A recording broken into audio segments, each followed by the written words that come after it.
good.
So you see how compressor is grazed in?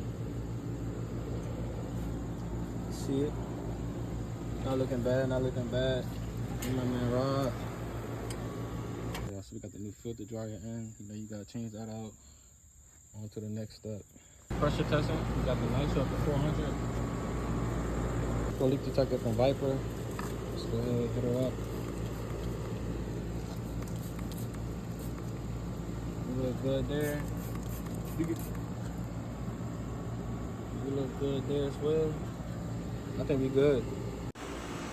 Back is doing very good. We just hit 500 microns.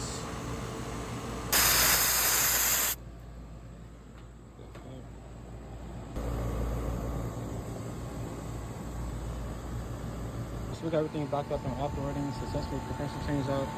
Using my operating pressures. Everything look good based on manufacturer specs. And here's my Delta T. You see we're doing perfect. A 22 degree split. 49 degrees being supplied out. Happy customer.